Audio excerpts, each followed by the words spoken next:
Pessoal, bom dia ou boa tarde, porque esse vídeo vai ao ar no dia 25 de fevereiro. E, como eu havia dito no vídeo anterior, estou iniciando um programa novo chamado Lendo Artigos, né? Hashtag Lendo Artigos.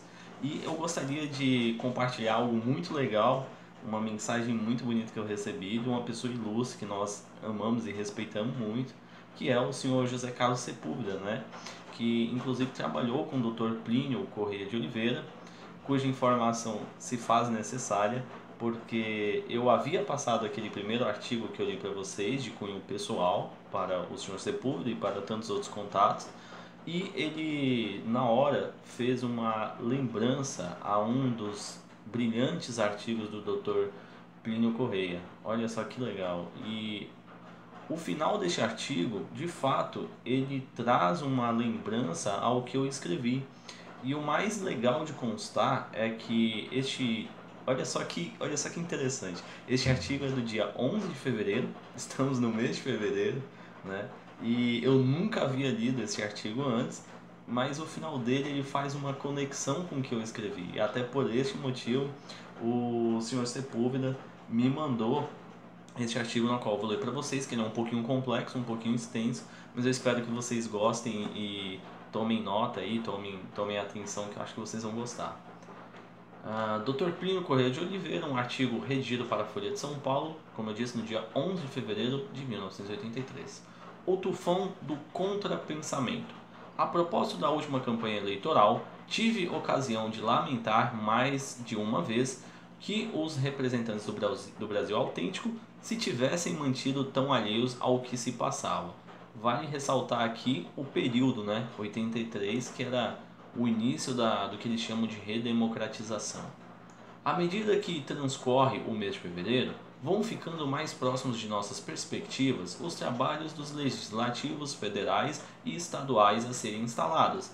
E também agora tenho a lamentar o desinteresse das nossas lideranças à vista de que nossas casas poderá ocorrer. Explico-me. Mas para não ficar em meras lamúrias ou em explicações teóricas, prefiro exprimir-me apontando um exemplo concreto do que de alentador se vai passando entre nós a este respeito. Mostraram-me um recorte de jornal de princípios de dezembro, o qual informava que as associações comerciais do Brasil estavam preparando a montagem de um organismo intitulado Ação Empresarial e de uma secretaria destinada a seguir os debates da Câmara dos Deputados e até participar eventualmente dos trabalhos da comissão, etc. Cada projeto de lei que interesse o comércio nacional será assim analisado. Essa análise será comunicada a todas as associações comerciais do Brasil, que são cerca de 1000 naquele período, né? Dessa maneira, toda a classe comercial brasileira saberá de cada deputado se vai agindo pró ou contra os interesses nacionais específicos que o nosso comércio representa. O recorte trazia os nomes de várias personalidades do comércio envolvidas no debate do tema, brasileiros de cujas opiniões discrepo em alguns pontos e com os quais concordo em outros, mas que, a meu ver, representam muito autenticamente o pensamento médio da classe comercial. Pessoalmente, nunca exerci atividade comercial, porém, devo dizer que a notícia me rejubilou, pois, afinal, me deu a ocasião de ver um grande setor econômico do meu país aprostar-se perante a atividade política de modo inteiramente sistemático, sério e eficaz. Não sei, entretanto, até que ponto as circunstâncias terão permitido a realização do inteligente desígnio das associações comerciais. Aguardo. E aguardo fazendo votos para que todos os ramos de atividades nacionais trilhem o mesmo caminho na nossa indústria, às vezes tão ágil e empreendedora, às vezes também parecendo tão ingênua e entreguista.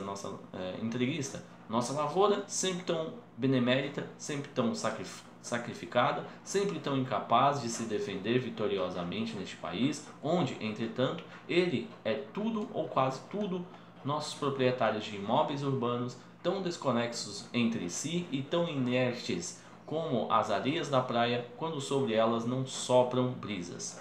E fico pensando, Será que diante de tão belo exemplo, toda essa gente não se sentirá levada a fazer o mesmo? Aponto apenas esses setores imensos, pois saltam facilmente aos olhos.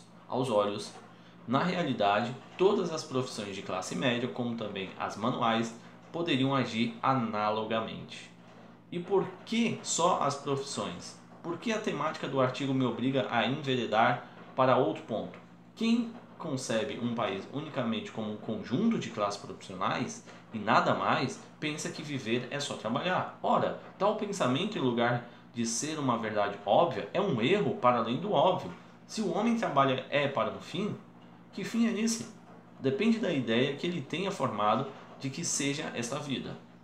Isso aqui é importante ressaltar porque na nossa Constituição brasileira, né, está declarado que o trabalho do homem é somente para este fim, né, somente para mero trabalho, para mera aquisição de dinheiro, por assim dizer. Como o trabalho é mero meio para alcançar este fim, ele vale menos do que esse fim. Pensar e por meio de pensamento conquistar a verdade, amá-la, servi-la, eis o grande fim da vida. E aí essa já é as partes que mais se assemelham ou que fazem uma lembrança com o que eu escrevi. Essa parte é o que eu vou prosseguir. A verdade, sim, é com V maiúsculo. A verdade personificada naquele que disse de si, eu sou o caminho, a verdade e a vida, né, que está no texto da Bíblia, João 14,6. Uma concepção afilosófica e arreligiosa da sociedade, meramente econômica e profissionalista, dá origem ao grande desespero das multidões contemporâneas. Ontem estas se esbaldavam para fazer o capital, hoje para fazer revolução, e já amanhã para se atirarem no bueiro do miserabilismo niilista, isto é, na glorificação do andrajo e da miséria, da sujeira, dos mazelos e do caos. Se você quiser entender um pouco melhor isso aqui que o Plínio Correia escreveu, Dr. Plínio, comece a ler o livro de Ludwig von Mises sobre a mentalidade anticapitalista. Lá ele vai te explicar muito bem como, de maneira estranha, o empresariado se comporta de maneira revolucionária. Inclusive, eles defendem, né, as questões revolucionárias, toda a pauta progressista que, no fim, irá destruí-los. É algo bem estranho mesmo de se dizer. Queira-se ou não, mais do que Mamon, é o pensamento que conduz os homens. Assim, é necessário não só que as profissões se organizem, mas também que surjam opiniões, fagulhas de pensamento a chispear no ambiente, hoje tão analfabetizado e pornografizado da vida social. É que essas opiniões se organizarem, que reúnam em vastas associações das mais diversas naturezas todos os homens para quem pensar ainda é algo, e que essas associações façam sentir ainda sua presença colaborante, estimulante, mas também vigilante nos corredores dos legislativos do Brasil. Sou contra o livre pensamento, mas também contra o não pensamento. Isso aqui ele explica em outros artigos o motivo de ser contra o livre pensamento e dar liberdade para qualquer ideia torpe. Inclusive, depois eu leio um artigo e vocês vão entender melhor isso num outro programa. À vista disso, alguns leitores terão sentido um desabafo, pois o pensamento vivo e abafado aí por fora, outros, habituados, tão só acumulam dinheiro ou a articular revoluções. Terá pensado que me pus de repente a sonhar, e de sonho incômodo, pois sonhar sobre o pensamento incomoda a quem, em matéria de brilho, só conhece o do ouro, em matéria de luz, só conhece o do fogo, com o qual se preparam os incêndios sociais. Mas é assim mesmo. Eliminando da vida pública ou da vida social o fator do pensamento, qual é o tipo de ordem que querem para as democracias recém-erectas os homens que aí estão? A ordem de um curral onde há reação e tranquilidade para que o Estado exerça sempre mais amplamente a sua ação ordenativa. O sistema democrático que a abertura trouxe para o Brasil se dá a cada homem o direito e o dever de votar. Me impõe também a obrigação de pensar, e que o homem pensa necessariamente fala do que pensa. A obrigação de falar sobre temas do interesse público, até nos atos da vida privada, daí decorre. Se todos os que se reúnem em torno da mesa doméstica não conversam com frequência sobre política e, portanto, sobre religião, cultura e arte, as famílias não pensam. Isso é verdade, muito verdade. Você precisa conversar com a tua família sobre todo tipo de assunto.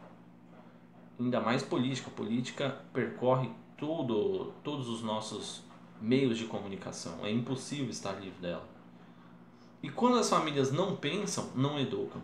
Só votam quando obrigadas e jogam dentro da urna de papel com qualquer nome, nome anedota, nome pilheira, conforme o caso, até nome blasfêmia. Mas isto não é democracia, nem sequer curral. É outra coisa, é o triste campo de concentração, a mando dos ladrões de pensamento. Quem são estes? O que a força de proclamar que só vale a economia fazem com que o homem encontre repouso e entretenimento apenas na bagatela, na piada, na pornografia e na droga, isto é, nas várias formas de contrapensamento. Já avaliaram quantos tufões de contrapensamento sopram por esse Brasil afora? E quantos andarão bem os que se organizarem, à maneira das associações comerciais, para tornar presente o nosso legislativo os anelos do Brasil autêntico que faz essas três coisas tão afins: reza, pensa e trabalha. Reza, ó dor, em dizê-lo, a prece da igreja de sempre e não a prece azeda e venenosa das sebes. Olha só que artigo mais atual, mesmo tendo sido redigido magistralmente em 1983. Legal, né? O Sr. Sepúlveda e o Dr. Plínio são incríveis e nós temos que prestigiá-los.